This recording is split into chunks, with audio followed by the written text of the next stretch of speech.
Ladies and gentlemen, welcome to patch 5.4. After the last 5 patches, yes 5 counted from 5.0, you have received a lot of content. You get to experience the Natlan's Arcane Quest, experience the new map that is Natlan Nochka Natlan, explore the world of dragons and help your little typically sorry buddy, and get to experience the finale that is meeting the ruler of death itself, Nova.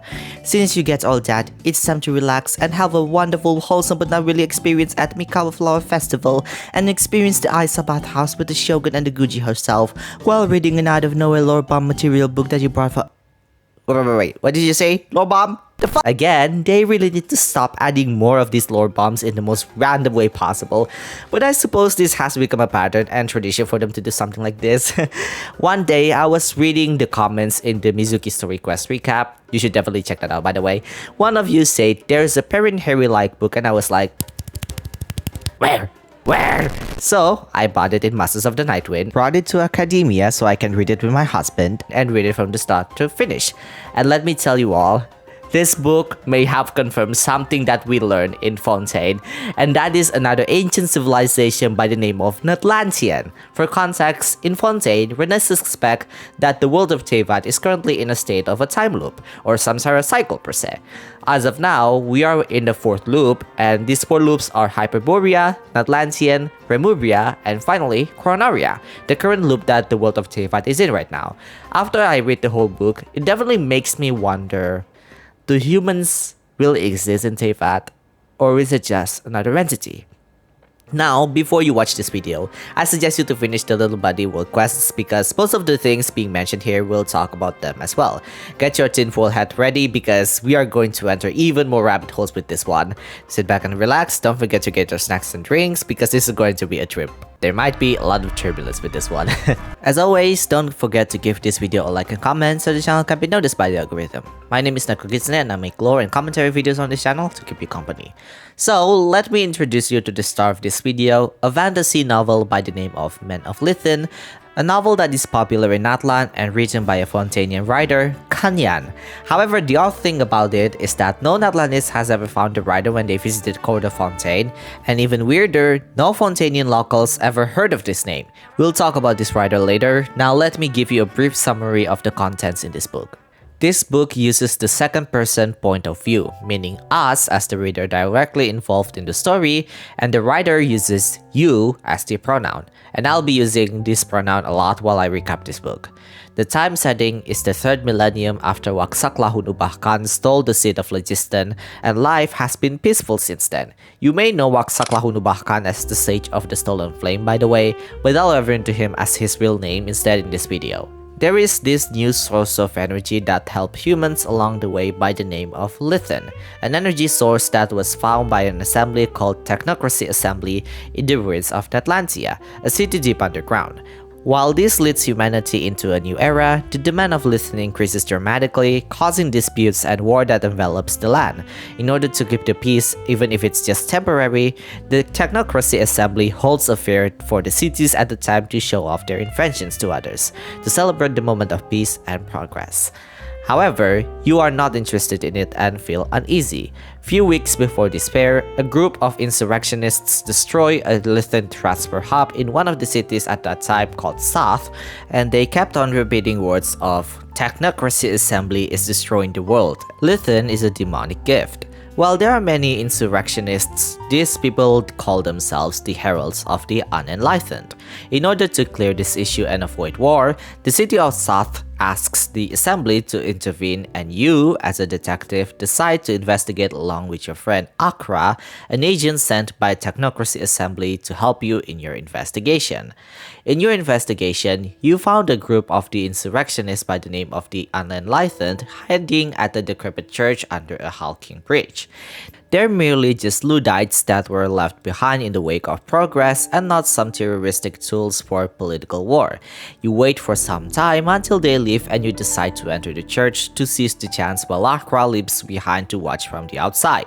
As you enter the church, you find a room with strange metal vats along with walls, and all of them are labeled with the word ignorance. They seem to be connected to some ancient religion, you thought, until someone found out your resistance, causing you to kick one one of the mellow fats and smell the pungent smell of ignorance. You see the person behind you as they look like human, but their eyes are nowhere to be seen as they scream, "Did you see it? Did you see it?" You left the church, meeting up with your friend Akra, but luckily you managed to take one of the metal fats with you. But then you are met with the gaze of a skeletal machine as they ask you, "You saw it, didn't you? Unenlightened one." Turns out, you are the unenlightened one. Akra is the last specimen of humankind, and Akra is just a codename given by the assembly. Perhaps the only reason you can see the skeletal machine monster is because you inhaled the ignorance, a substance you created on your previous incarnation. The humans on the surface are designed in order to survive the broken and polluted world.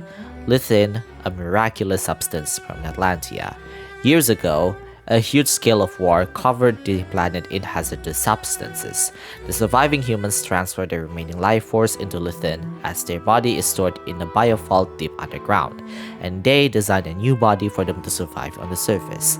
The moment the surface dwellers found Lithin and used it for their advancement, the world degraded even more. The surviving humans would emerge from underground and start the world anew. Those who do just that will be able to survive on the surface, while those who are unable to abandon their individuality, thus labeled as the unenlightened. As then, you yearn for the huge shadowy figure that casts its shadows onto the exiled. The unenlightened return to the church, giving their answer. So, what about your answer? My brain hurts. That last ending is really confusing, but after I reread it again and watched Dawit's video for confirmation, here is the explanation I can give you. So, long ago, there's a huge war that made the world toxic for real humans. So, the real humans decided to create a fake human per se, and store their real body in a biovault. They used Lithin to transfer their life force to take these fake humans that can adapt to the currently toxic world in order to degrade it and wait until they destroy each other so the real humans can live on the surface once again. If you're confused, the real humans cannot live on the world because it's toxic, so they create fake humans that can live in the toxic world but wait until they cause a war so that war can be toxic to the fake humans but not toxic to real humans. It's a vice versa kind of situation. Now you get it? However, there are some that were not into this plan and they are called the unenlightened. We, the main character, is one of the unenlightened and happen to be the leader. By the way, before we continue, I just want to say 75% to 80% of you are not subscribed to this channel according to my analytics, so if you enjoy my videos so far, it would be great if you subscribe because I make this video possible all by myself, from the video recording, video editing, script writing, creating my chibi avatars, and creating the thumbnail. So if you help me by clicking that subscribe and like button, that'll be appreciated. With that said, let's get into the theory section. So now that you get all that, let's start with dissecting what the heck is this book and why it's so important. Now we have to take a closer look at the author of this book, and their name is Kanyan. I know some of you might think of them as khraun-arya, which yeah, I can see that being the case. However, in the real world literacy, this is a fictional world created by H.P. Lovecraft, and Kanyan is actually the name of a realm in his work, with Soth as one of the city within that realm.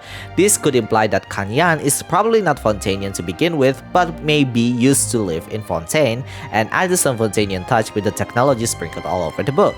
Atlantean itself is also quite a unique name because while it seems that Atlantean is based on Atlant itself, it's actually not that much because Atlantean seems to be inspired by the word Atlantean, the people of Atlantis.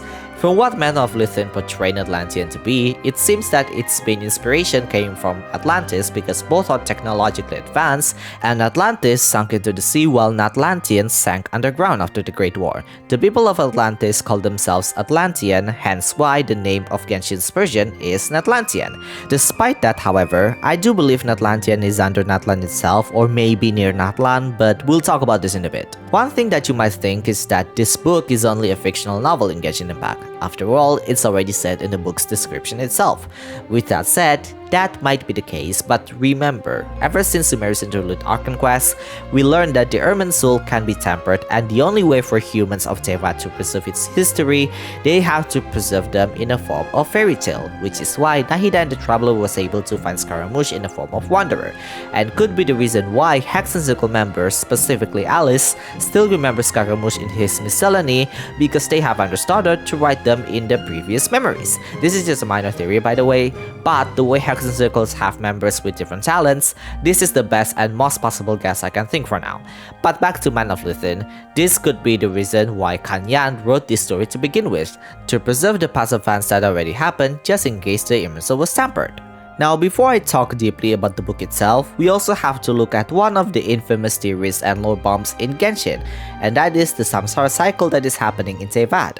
According to one of Renee's notes in the Tower of Ipsissimus, the world of Teyvat is currently facing a samsara cycle where human spirits continuously refine themselves, that being Hyperborea, Natlantian, Remuria, and the one Teyvat is experiencing right now, khraun-arya. Remuria itself is confirmed to be a real place, and we already visited it under Pejikor. Natlantian could also be referred to as a real place, but if not, then that's understandable, but I would like to lean in more that Natlantian is a real place for now. Let's take a moment to read the note again. According to Renee, these 4 names represent the stage of human spirit evolution. Hyperborea is the loss of paradise, Natlantian is the defeat of evil dragons, Remuria is the original sin and baptism, and finally, khraun-arya is freedom from the gods. While I don't think these names are explicitly connected to the samsara cycle per se, these names could be the temporary names for Narcissus Cruz Ordo to easily mention each cycle, and these places could have events that are close to the node. Hyperborea could be the time heavenly principles lost their original home, hence they come to Teyvat.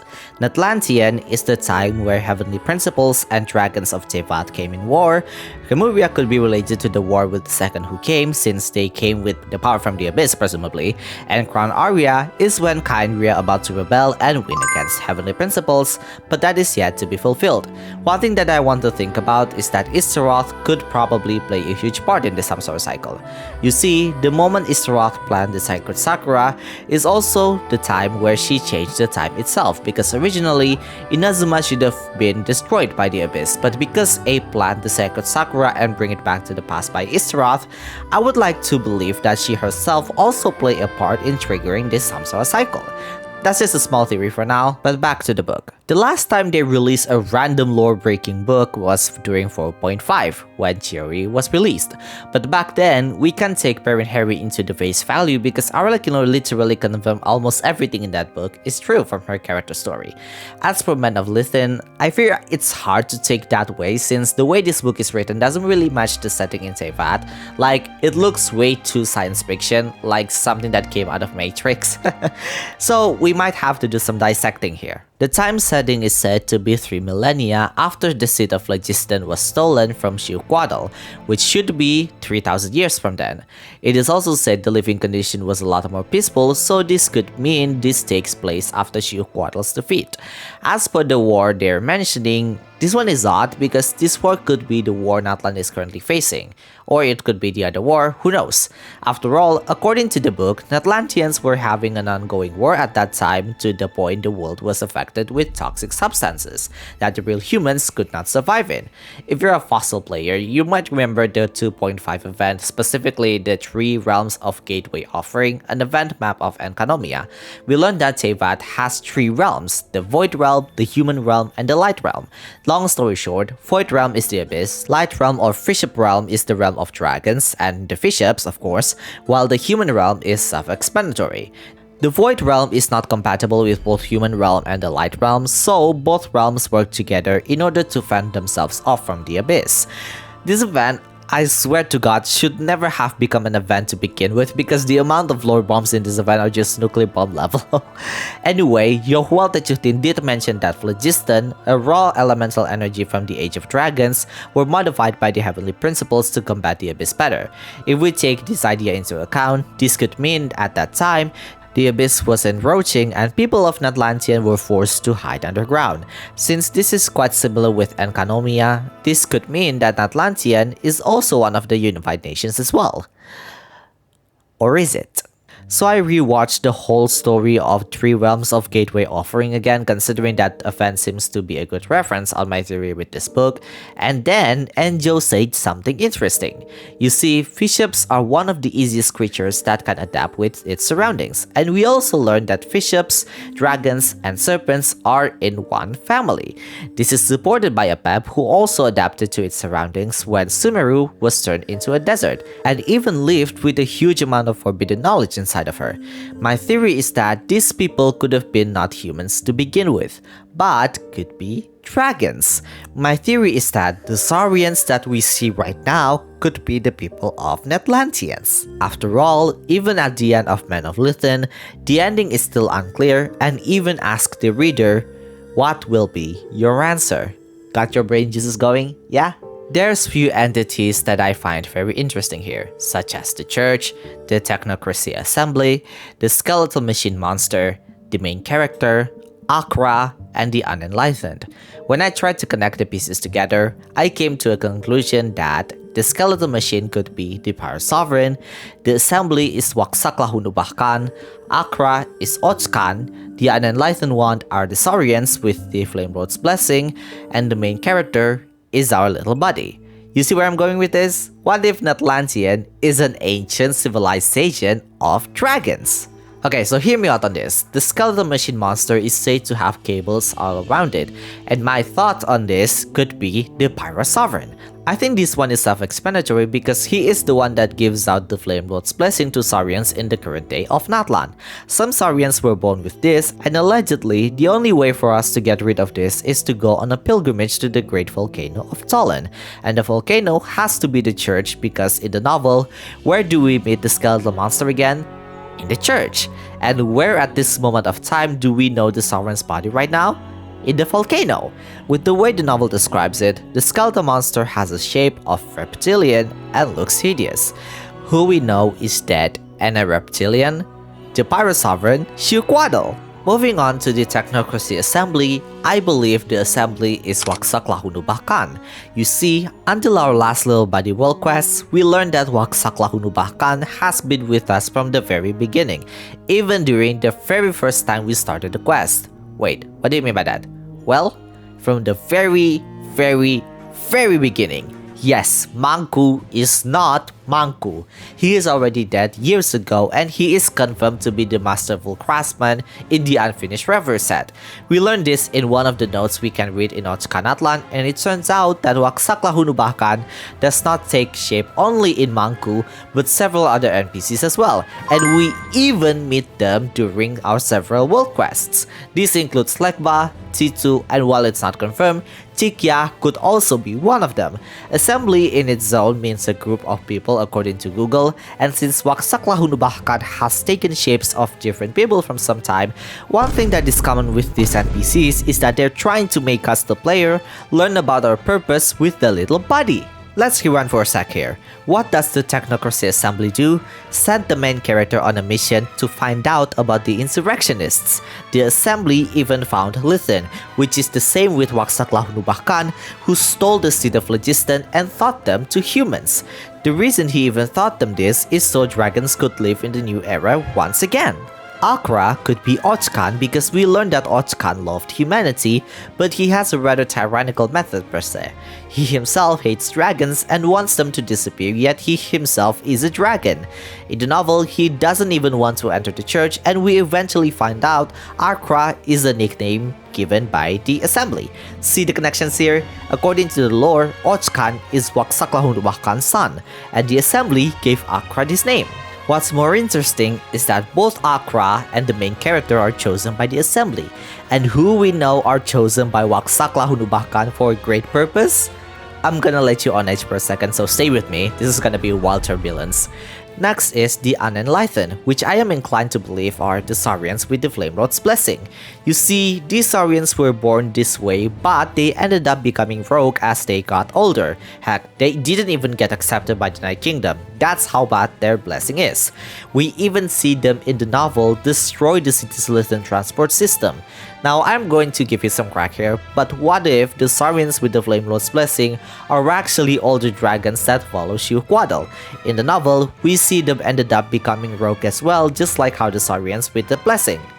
This comes now with the main character, or to say, the unenlightened one, or to say again, the little buddy, or even more eerie, the chosen of dragons. You see, in the book, we learn that the main character is the unenlightened one, and the one who said that is the skeletal machine. In the world quest, we learn that the little buddy is the chosen of dragons. After all, we even met Waksak Lahunubahkan himself, and his plan from the start is to bring the age of dragons back once again. In order to do that, however, he has to learn about humanity and live with them, hence he also taught the humans how to use phlogiston. While everything didn't go as planned, he is still out there trying to figure out what needs to be done, and he even met the little buddy in the world quest. The chosen of dragons could be the chosen by Shioquadl himself, perhaps to reincarnate as the next Pyro Sovereign. In fact, Ochkan was made to have the blessing himself, so he could be the next Pyro Sovereign. But of course, this ended up not working, and Xabalanque was the one who slain the Pyro Sovereign. However, this part is weird because so far we don't even know what the Golden Entreaty does in the world quest, but it does help to tame the Abyss in Natlan. As for it to cure the little buddy from the blessing, I mean, come on dude, that's obviously bullshit because Waksak Lahunubahkan is the one guiding us in this world quest. Do you think he would even do such a thing when his real plan all along is to bring the Age of Dragons back? The problem with the Golden Entreaty is that it is more than likely to have severe consequences in exchange for taming the Abyss. Now, the thing is, in this state of story, how does that even work? The Abyss is already defeated by Mavuika, and we even help her to achieve that goal. Unless there's also another reason for it to exist. And you know what? I'm still reading this script, by the way, and suddenly I have another theory that came in mind. This part is totally unscripted, by the way, and this is just come in my mind so suddenly. But the thing is, I suddenly remember in the Men of Lithin that the main goal that they are doing all of this in the first place is so that the humans, the fake humans per se, destroy each other in the end so they can degrade the toxic world so that the real humans can go back and live the world anew. However, the Golden Entreaty in here, for me personally, could it also be some kind of a backup plan that if all else fails, this Golden Entreaty is going to be used to erase the whole humanity and the Saurians from the surface? I mean, I know that's just a crazy idea, but that's just how I think about it because like, it is said that the little buddy has to make a choice at the end. And the choice he would make is either to choose the present or get back into the past where the dragons can conquer the world once again. That's just how I think about it because Men of Lithin clearly talks about the quest about the little buddy. All I can think about is that the main character has to be the little buddy and they have to make a choice at the end, right? Like the unenlightened in the novel is said to be insurrectionists and Luddites. And Luddites, according to Google, are a group of people that are unable to adapt to evolution or to change per se. So, if that's the case, then the choice that the little buddy has to make is of course that choice, right? Whether he wants to embrace the present or live back to the past. Especially with how Waksak Lahunubahkan is so obsessed with change and evolution here, it's kind of like the same with the Technocracy Assembly as well, so it kind of support my theory that Technocracy Assembly is Waksak Lahunubahkan. So, I mean, see where I'm getting here? Yeah. Now, with all that said and done, I am afraid that everything we learn in Men of Lithin is still hides some things that the game wants to keep a secret for the time being. However, I am confident with the theory I put on for now, and the main conclusion is that Waksak Lahunubahkan is plotting something, and this book by Kan Yan perhaps is a way to tell us everything that might happen later in the future.